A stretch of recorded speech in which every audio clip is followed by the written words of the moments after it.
BJP party ఒక మతతత్వ party, మతం పిచ్చి ఉన్న పార్టీ, కులం పిచ్చి ఉన్న పార్టీ. మతం పేరుతో కులం పేరుతో ఎన్ని రాజకీయాలు చేసిందో దానికి బలైపోయిన ఎంతో మంది మైనారిటీలు, గోద్రా అయితేనేమి, మణిపూర్ అయితేనేమి, ఇలాంటి అన్ని చూడడం జరిగింది. బీజేపీ దేశ సంపదని దోచిపెట్టి అదాని లాంటి వాళ్ళని పోషిస్తుందన్న సంగతి ఇప్పటికే అర్థమైపోయింది. అంతేకాదు ప్రభుత్వ వ్యవస్థలను, ఆఖరికి అది ఈసీ అయినా, ఆర్బీఐ అయినా, స్టాక్ ఎక్స్చేంజ్ అయినా, ఈడీ అయినా, సిబిఐ అయినా, ఇన్కమ్ ట్యాక్స్ అయినా, ఇలా ప్రతి ప్రభుత్వ వ్యవస్థని కూడా తమ గుప్పిట్లో పెట్టుకొని స్వార్థ రాజకీయాల కోసం ఎలా వాడుకుంటున్నారో చూస్తున్నాం. ఇవన్నీ సరిపోలేదన్నట్టు ఇప్పుడు మన దేశాన్ని కాషాయమయం చేయడానికి బీజేపీ పూనుకుంది. అందులో భాగంగా దేశ చరిత్రనే మార్చే ప్రయత్నం చేస్తుంది.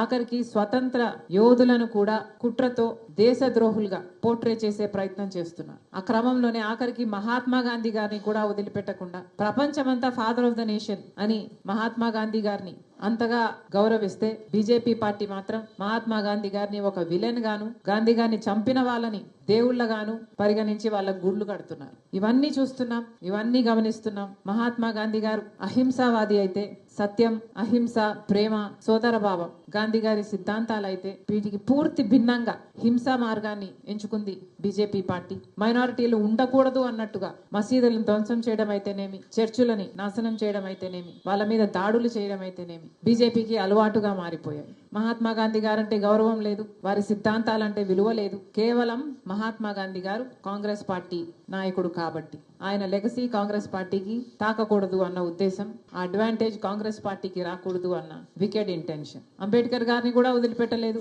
అంబేద్కర్ గారు వర్గాల వాళ్ళలో వెలుగులు నింపిన వాడు. అంబేద్కర్ గారు ఈ రోజు మన దేశంలో అన్టచబిలిటీ లేదు అంటే దానికి కారణం అంబేద్కర్ లాంటి గొప్ప నాయకులు. అంతేకాదు మన రాజ్యాంగాన్ని రూపొందించిన వారు. ఈ రోజు మనకు ఓటు ఉంది అన్న, సమాజంలో ఈక్వాలిటీ ఉంది అన్న, జస్టిస్ ఉంది అన్న, ఇవన్నీ రాజ్యాంగం మనకిచ్చిన హక్కులు. సమాజంలో అందరూ స్వేచ్ఛగా, సమానంగా, సగర్వంగా బతికే అవకాశం మనకు రాజ్యాంగం ఇస్తుంది. అంతటి అంబేద్కర్ గారిని కూడా పార్లమెంట్ లో ఎంత హేళన చేశారో, ఎంత అవమానించారో ఇవన్నీ చూస్తున్నాం. బేసిక్ గా దళితులు అంటేనే పడదు బీజేపీ పార్టీకి. దళితులంటేనే చిన్న చూపు బీజేపీ పార్టీకి. కులగణన చేయాలి అని కాంగ్రెస్ పార్టీ ఎప్పటి నుంచో అడుగుతుంది, డిమాండ్ చేస్తుంది, కానీ ఇంతవరకు చేపట్టలేదు.